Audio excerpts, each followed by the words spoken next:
So working with open source is an enriching experience and you feel really great when you understand a complex piece of code. It sounds really interesting, but most engineers get stuck on step 1, finding out where does the code start. In this video, I would like to walk you through the process that I follow to navigate any huge open source code bases and find the starting point. Along with that, today, what we'll also do is we'll understand a bit of the code base, we'll make our first change and see that change in action. The code base I will use here as a reference will be CPython, so let's jump right into it.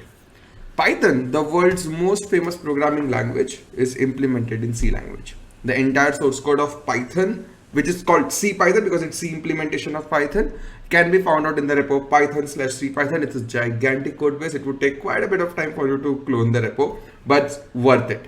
So in the readme file for any open source code base, typically in the readme file you will find setup instructions. These are setup instructions to set up the project locally. In case of CPython, if you go to the readme file, you typically find these 4 commands that you would need to fire. Out of these 4, I would only recommend you to fire first 2 commands because why to run test on day 0. If you make a big change, then you would want to run test and see if everything is running and all. And sudo make install would just install the binary in your environment. So more importantly for you, these 2 are the ones that really matter. /configure and make. That's it. And most C-based open source software would be using make and configure. So these 2 would be very common across almost all of big open source projects out there. Right? These 2 commands is what you need to run to set it up locally. So what I've done is I have set these things up locally. I've cloned the repo, basically kept it handy. Now what I'll do is I'll fire the make command to build the binary. The Python executable that we all know would build that. Now the make command completed its execution. So when I do /python, this /python is not the globally installed Python on my machine. It's locally built Python from this version of the source code that I have. Right? So I can prove you this. For example, if you look carefully in the readme file, it says that this is Python version 3.12.0 alpha 7. And if you look at the output of my make command of the Python executable that ran is exactly 3.12.0 A7 alpha 7, right? So it's what is built from this very source code. Now, given that, like when you are getting started with a huge open source code base, you obviously know the language it is implemented in. For example, CPython is implemented in C. We know where the C, like how does a C program start? It starts from the main function. The execution starts from the main function. So given that CPython is implemented in C, what we would know, or it should definitely have a main function. So how do we find the main function? For us to find the main function, what will we do? The best thing that we know is basically Control-Shift-F, which searches for string in the entire repository, right? And we know that it will be a main function with an open brace, right? So if I just write main, it would match a lot of other stuff where the main is used, but we definitely know that main function would, in most cases, would be immediately followed by an open brace, right? Now, if you go through this, we get a bunch of files that contains main, right? What we know that in C language, the main function is what? Small cased. So I'll apply case thing over here that I only want to match. So I want to do a case sensitive search. I did that. Now I have narrowed down to quite a few files. Nothing really special over here. Now, when we scroll through this, we try to figure out the file that looks most relevant. So here you can see the folder name. It doc/includes. Obviously your Python binary would not be built from doc.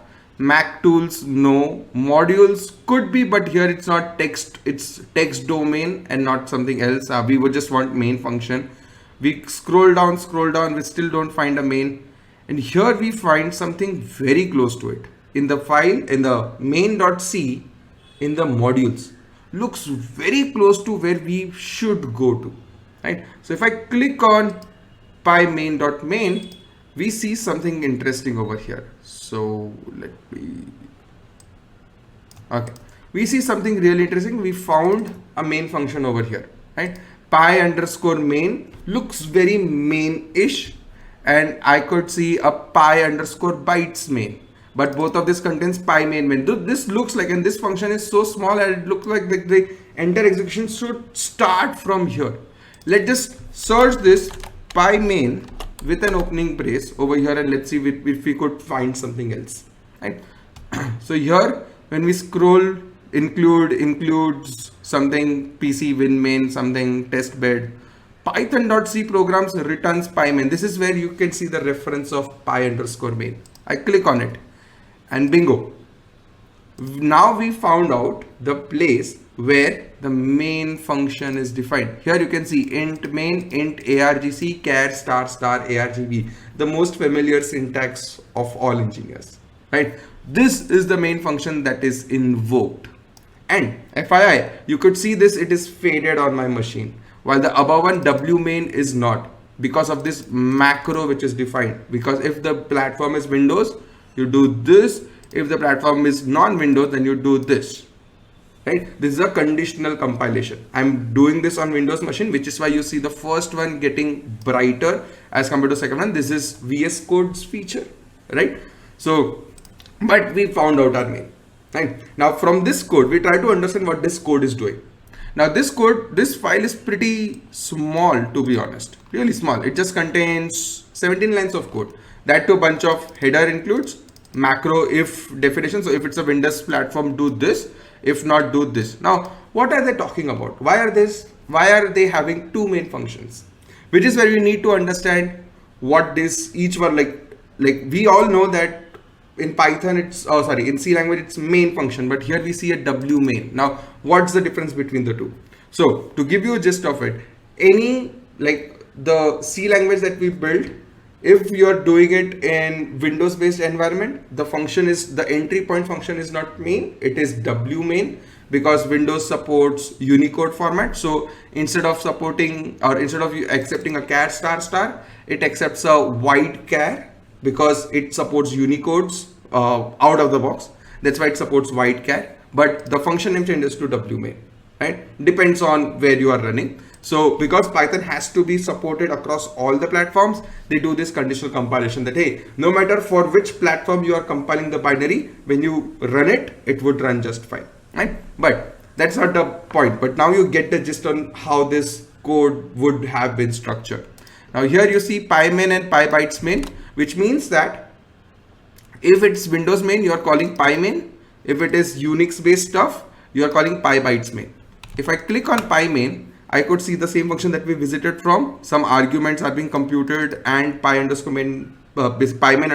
is getting invoked. And next to which you can find py_bytes main, which is doing some argument and then invoking py main. This py main looks like the entry point for both of these, be it Unix, be it Windows. So this should be the function that should be starting it all. Right? So we found out main function. Now if we would want to make changes to that, now let's say what is the most basic change that we would make? We would want to build our own version of Python. The most basic change that we would make is add a printf statement, right? So what I'll do is I'll add a printf statement and say this is Arpit's version of CPython, right?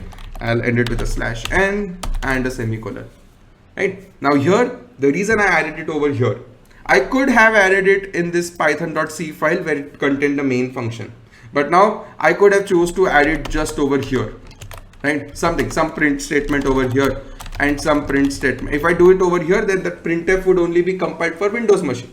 Then I would also have to make change over here, right? So at both the places I would have to make those changes. Either that, or a better way to do it is, because while browsing the code, we figured out that both of them eventually invoke py_main. Why not just write it over here, right? So I just wrote a printf statement, and now let's try to compile. How do we build? Let's try to basically compile and build the binary. How do we do that? We saw the command called make, right? In the readme file. I fire make. It would take some time to compile. It would take those changes, compile the binary, generate a final output, right?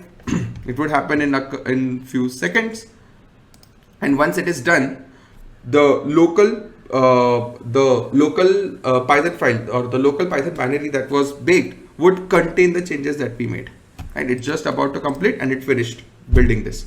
Now if I do /python, you could see the first thing that it printed is Arpit's version of CPython, which is exactly what we did as part of the first call, because we saw the flow. Main function invokes either pymain or pybytes main. Pybytes main and pymain, or basic pymain, pybytes main, both invokes pymain underscore main. This is the entry point for everything, because before that we are not printing anything, which is exactly what we see over here. The first thing that is printed is this, and then some status tag is exit something something something, and then you are calling py run main, right? So this is where your Python interpreter is starting. We'll not go detail into the first video. We will look into it in the future ones. But now you see how we have navigated through this gigantic looking code base, right? Finding out the starting point is typically the most basically the most essential step for you to start with the gigantic open source code base. But more importantly, it gives you that confidence that the changes that you are making will be picked up. You'll get confidence by writing code into that. So you are not just basically building things in your head, but rather getting your hands on to this thing, right? So do that. Now, once we know the starting point, which is main.c file, line number 710, where we added a printf, and in return it invokes py underscore run main. This is where your entire Python would start. So figure out where it goes, right? Python run Python with exit code, and this is how you slowly and steadily build grasp over this gigantic looking code base. But now you know how to navigate through this. Now this is a binary that you just built. Now you can use this as your binary, as your default Python binary if you want, right? Next time we might change some code into this Python code base and add new features to this, right? So yeah, that's the fun of open source. Once you get the entire source code of thing that you are already using and you're able to build on top of that, that's the happiest feeling that you get. And yeah, this is all what I wanted to cover in this one. I hope I have demystified how and made it, and basically told you how easy it is, and rather showed you how easy it is to build a gigantic looking open source code base. Make your first changes, find out where the things start, right? And this is how I would recommend every single one of you to start your open source thing. The gigantic looking code bases, don't get overwhelmed by that. They are not really scary. You spend enough time, you start grasping, like you start having a nice grasp over the code base. Like it just takes time. It just takes a week and a half to just navigate through it and basically familiarize yourself with it. But everything has a small step. These are small step in understanding the CPython source code, right? And yeah, this is all what I wanted to cover in this one. I hope you found it interesting. Hope you found it amusing. That's it for this one. I'll see you in the next one. Thanks a lot.